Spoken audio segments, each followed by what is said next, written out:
all the chat stuff. Let's see. All right. I'll stay here. Just enjoy the view for now. There we go. Almost. There we go. All right. Let's just see.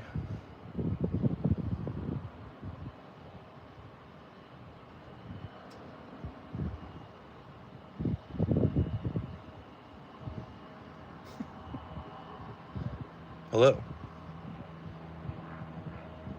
Let's see. I don't know if I can bring the chat up yet. There we go. Hey, Bernstein, what's up, buddy? What are you doing? Are you working? How are the kids?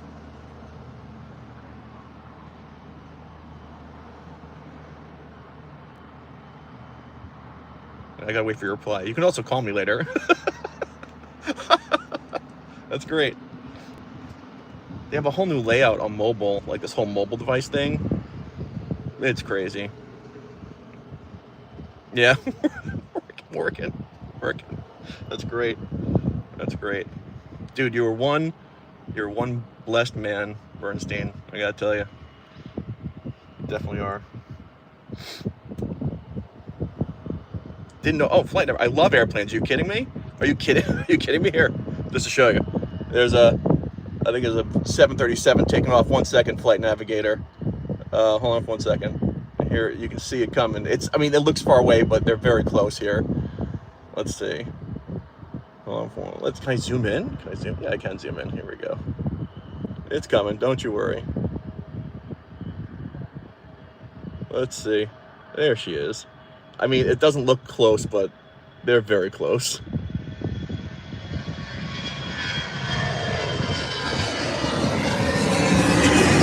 There we go.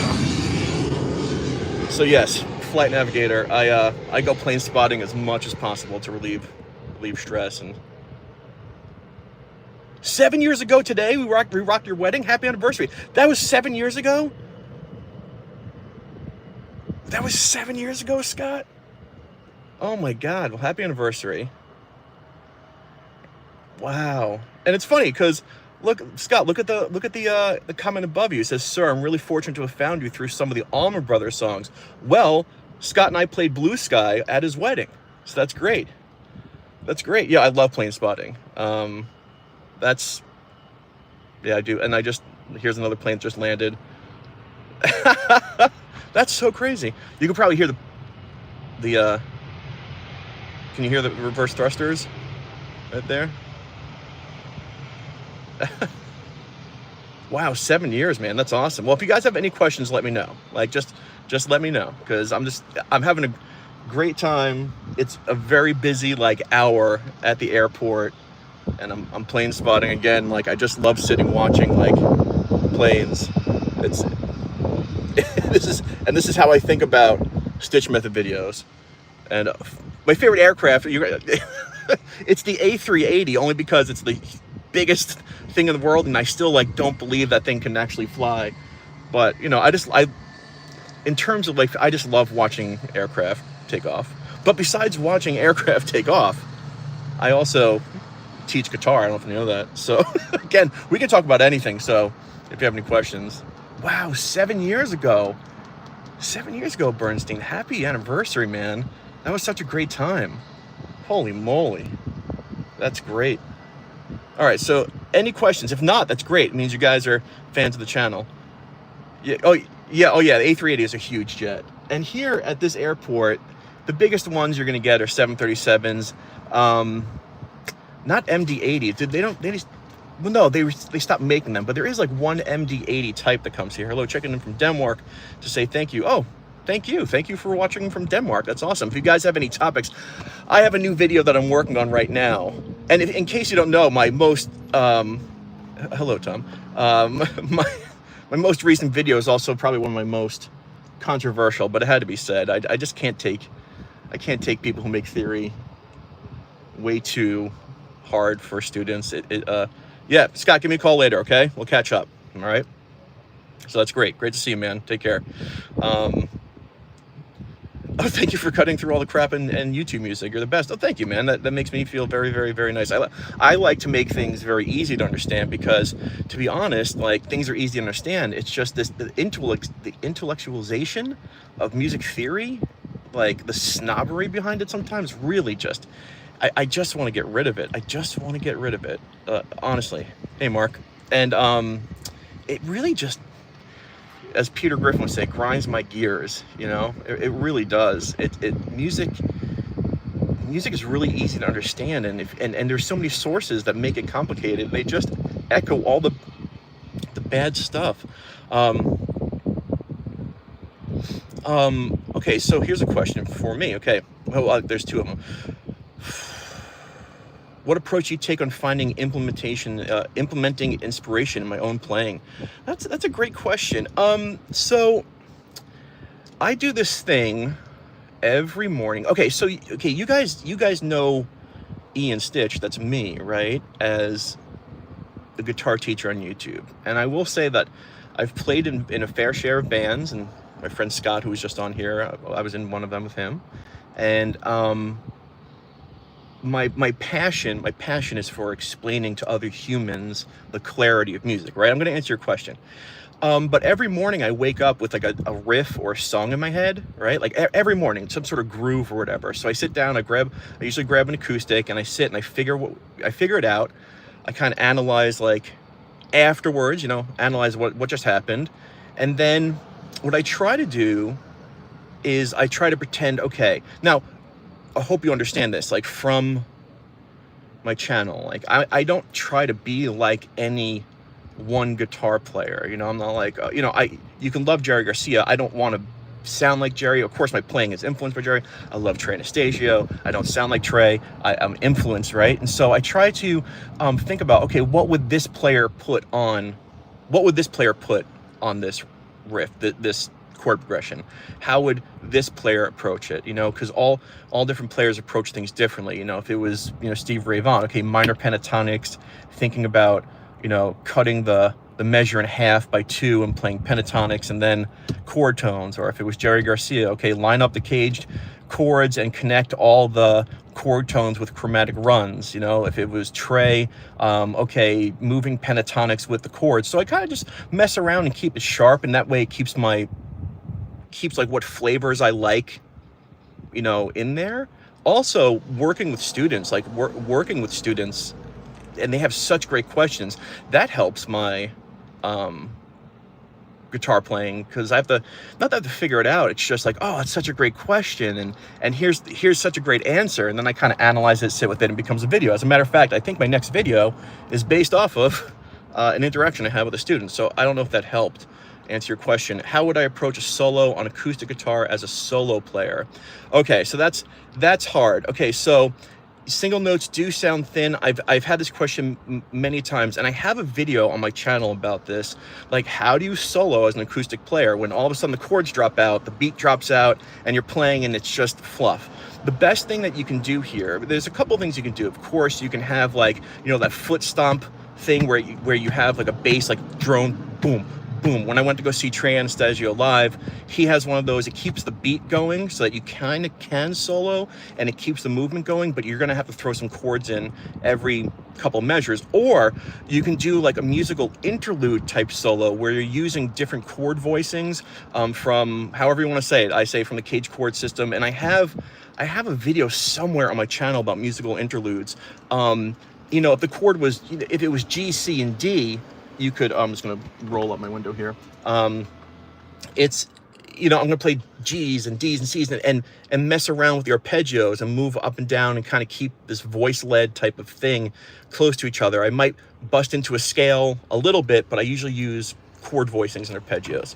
And I hope that made sense. I really did. Oh, it's getting busy here because it's getting busy here at the airport. I'll show you another plane that takes off. There should be another plane coming in a second. I'm a huge fan of your videos. It's just a few lessons for someone at my level. Oh, well, first of all, Rattlesnake, thank you. My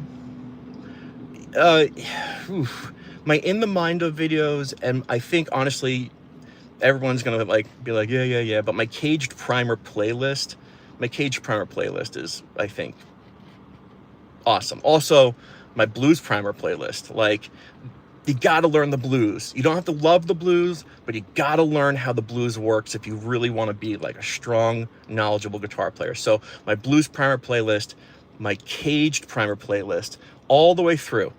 Start on number 1, make sure you got it. There's no rush. 1, then 2, then 3. You know, I hope that makes sense. Was there ever a point? Okay, was there ever a point in music theory where trusting, after learning, doing away with it and trusting your instincts was more effective? I find it's a great question. It's a great question.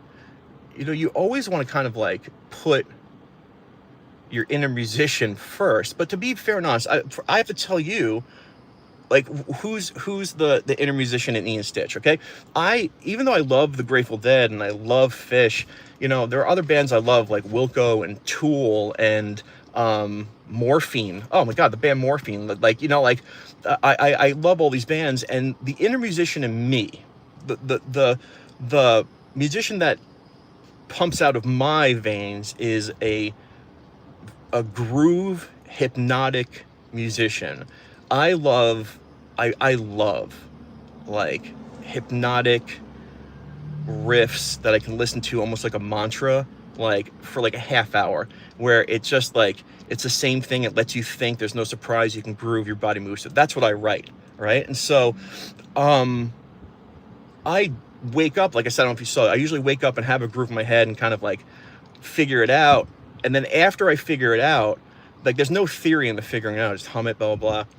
Then I think like most musicians, you'll use music theory to get you just to the next step. Let me try this. Let me see if this works, right? If you're stuck. So I don't know if that helps. Like usually when you get stuck with all of your natural flow, I should have shown you that plane because I was so close. But don't worry, another one's coming. Anyway, so yeah, I'm plane spotting. So when you get stuck and you need a little push, that's when I kind of bring theory in. Yeah, so let's see. Okay, you get it? Hey, Stitch? You're getting it? Good. Hey, Mary, what's up? Good to see you, Mary. Let me know whenever you want another lesson. I'm glad. Keep watching. Mary, I see as you go through my channel in the comments, and I'm so happy that you're enjoying the channel. And thank you, and thank you as well.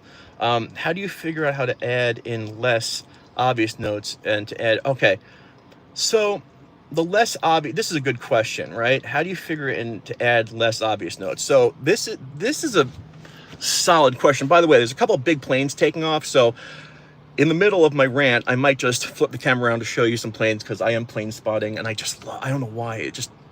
Here's one coming. All right, so the question at hand, less obvious notes. All right. So you have to understand something. Stoic, that's how I'm going to address you. The music that I like, okay? It's very, very simple. The music I like in terms of improvisation and melodies uses all of the right notes. It's like perfect to me. And here I'm gonna turn this around. Let's see. I'm gonna be shaking because it's so far away. Let's see if I can find it. But there is a plane coming somewhere. I'll try and where is she? She's down here. You'll see. It'll get closer. I know there's a bar in the way, but you can kind of see her moving. Anyway. So the music that I like. Come on. She's so far away, but when she takes off, I'll get to her. Let me zoom out a little, and then we can capture her. You'll see that bar is in the way, but here she goes. Where is she? There she is. There she is.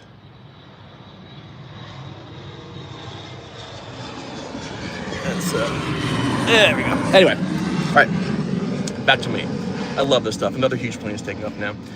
So my revelations in music and how music works was always based around finding the right notes. And so the lead guitar, and I want to say the lead guitar that I'm not drawn to are the ones that use what you'll call outside playing, right? Which are the notes that don't belong at the moment, which are not chord tones, which are more passing tones or chromatic enclosures, but they hang on the chromatic before the enclosure. And they are scale-based playing versus chord tone soloing. And I don't know if this is answering your question, but in between, like what I find when I think of Jerry Garcia's playing, he frames out like chord tones and then runs through the middle of them with chromatics, and it gives you that sense of like movement and unresolved. And so the first thing I would recommend is finding two chord tones on the same string, and in the solo just connecting them chromatically. Those notes usually don't belong, but they resolve to a chord tone. There's also the flat 5, which you can always put in on any solo, always, right? Minor third, major third mixing, that stuff perks your ears up. But to me, and I don't know if I'm answering your question, my ears have always enjoyed the right notes at the right time. And so the less obvious notes to me are the ones that connect the right notes in the middle. Like I said, I hope that made sense. I really do. Let me see. All right, Andrew in Wonderland. I'm addressing Andrew here. It's a great question. Hold on, wait, another big plane's coming, so I'm just gonna share it with you. Because again, I do love, where is she? I do love plane spotting. There she is.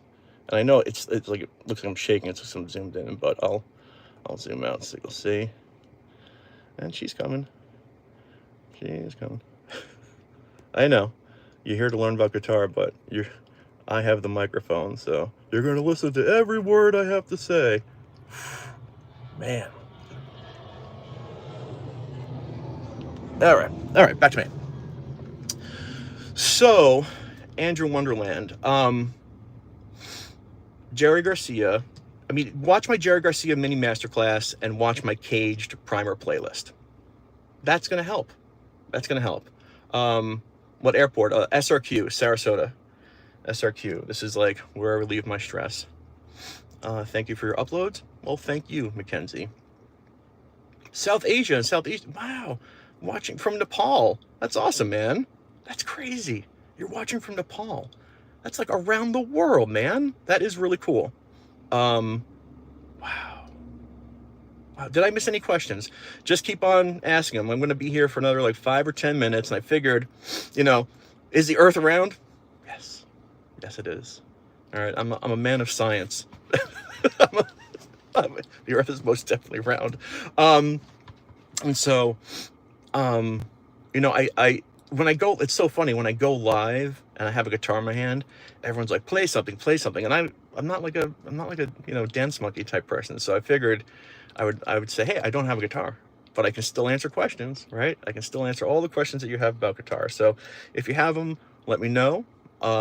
Just thank you for being here. I hope some of you enjoy. You're from Nepal as well. That's crazy cool.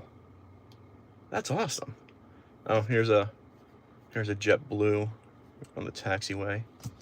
Again, for anyone just joining us, love plane spotting. I don't know. It puts me in such a zen moment just watching these machines that weigh, the same amount as 50 elephants just lift off. Like, you're like, okay, great, yeah, cool. And what a feat of human engineering. I love that stuff. Okay, so anyway, did I miss any questions? Let me go back and I just want to make sure this all makes sense. The most important thing I think you have to realize for anyone here who is struggling, and I'm serious, and I was in this boat, okay? I was in this boat, is you have to the contact high from the jet fuel. It's so funny because you could definitely smell it. When the windows are open, you could smell the fuel like waft through the air, and you're like, it is potent. You're absolutely right. But unlearning, I'm being serious here, unlearning the crap that you've learned.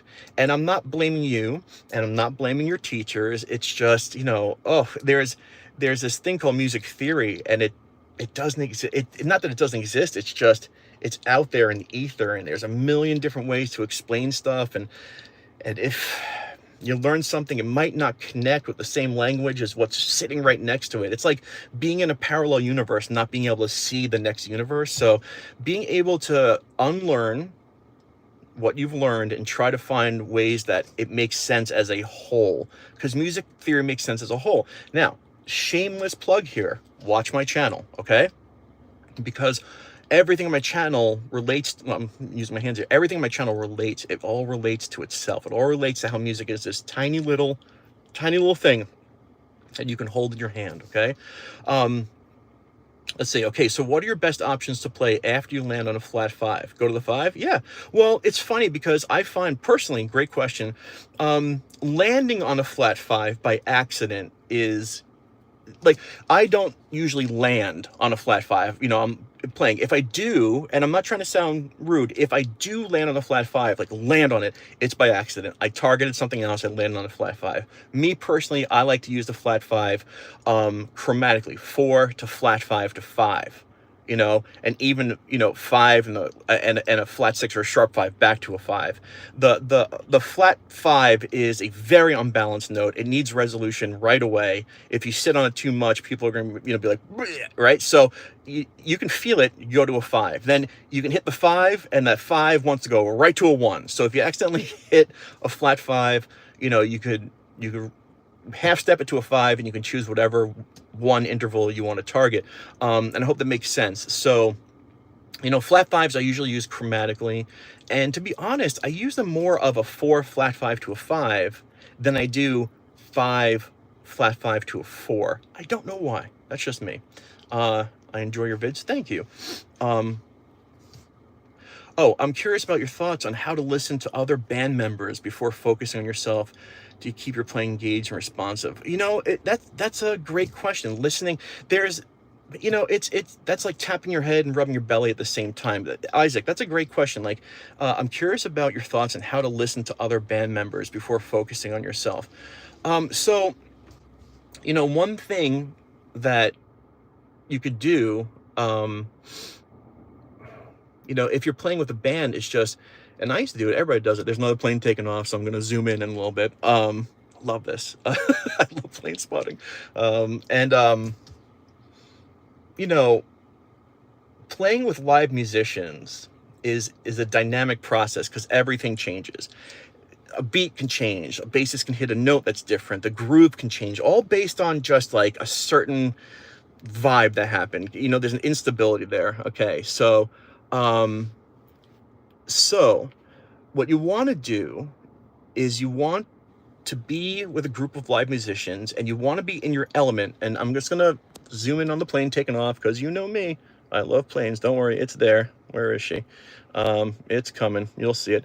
It's just that bar again is in the way. Let's see if I can do this. But there she is. And I'll roll down my window so you can hear her. Where is she now? Oh, here we go. Here we go. God, I love this stuff. Give me 1 second.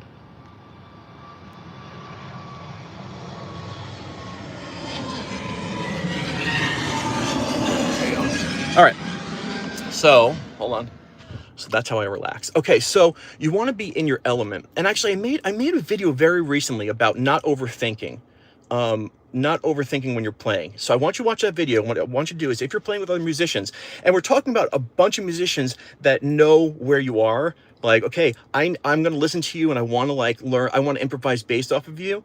What I want to say is, you know, you want to listen to what they're doing. You want to make sure that what they're doing is in your wheelhouse, and you want to just close your eyes and listen and play along with them based on beat, based on tempo, based on feel. You want to connect with them. The art of connecting with fellow musicians is where improvisation begins. I hope that makes sense. But I would say watch that video, How to Think Less. It's a recent one, maybe from 2 or 3 months ago. And then when you're jamming with people, you got to talk to them. You can't just be like, okay, let's play something. You got to talk to them, let them know, hey, I'm going to listen to you guys. And, you know, there's a communication there, and I hope I'm making sense. Oh my gosh. The way I explain makes the most sense. That's awesome. Hey, Stitch. How cool is this scar? I did not see it yet, Fishy Fish. First of all, Fishy Fish, you've been a fan of the channel for a long time. I did not see it yet. I've had a lot going on. And I have a video archive that I will check everything out. So I will let you know. I don't know how, but I will let you know. Chaining lick. Okay, so what approach should you take into adding licks into your playing? I find that I often just end up chaining lick. What do you mean by chaining lick rather than really improvising? Oh, like, are you talking about like you just end up kind of doing the same licks, right? Well, the best way, in my opinion, if that's what you're saying, it is okay. So it's very that's a hard question to answer in a live stream. I should do it in a video, but you know, if you think pentatonics, right? When I'm teaching pentatonics, the idea behind a pentatonic scale, of course, I'm relating this to pentatonics. You can use this with whatever scale, but pentatonic only has 5 notes. Everything sounds good. So your job is to mentally make up these movements right before you do them and commit to them. And like commit, like, you know, if you're in an A minor pentatonic, try to play something you've never played before in it, you know, and if it works, great. If it doesn't work, it's not going to sound terrible because it always sounds good. And you start to learn how different movement through scales gives you different riffs. And there's a lot to that question. I wish I can answer it, but maybe, you know, email me at StichMethod, with 1 T, STICH method at gmail.com. That question, I might make a video about it, right? But I hope. Don't worry about that. All right, that was a phone call, which I couldn't take. Just want to say thank you for years of inspiration. Oh, thank you. I appreciate that. Yeah, some planes do take off at crazy angles. Actually, the ones that it's crazy. Some of them today have been landing and using up the whole entire runway, which is great because I'm at the end of the runway. There's 2 places to. There's a big boy coming in right now. But I hope it made sense. All right, listen, guys, I am going to go. We're at 26 minutes, which is crazy. And this is just a video of saying hi. The last plane is pretty much coming, and I got to go do some stuff, and I got to call some people back. But I just, you know, wanted to answer some questions. I'm going to try and go live a little bit more. I really appreciate you all being here. Hey, Kevin, what is the chord progression for plane spotting? I don't know. But thank you for chilling with me and you know, seeing the another side of Stitch that's not the music Stitch, just plane spotting. I don't know if you ever get a chance to, if you live near an airport where you can kind of park near the runways and watch these things take off. I don't know, there's something amazing about it. Anyway, all of you have a great day. Thank you for being here. I hope I answered some questions, and I'll go live and we'll do some more question and answer stuff because I really enjoy sharing the knowledge. So to all of you, I wish you all a good day wherever you are in the world. Thank you again for being here, and I'm sure we will get together soon. All right, bye-bye, guys. Bye-bye.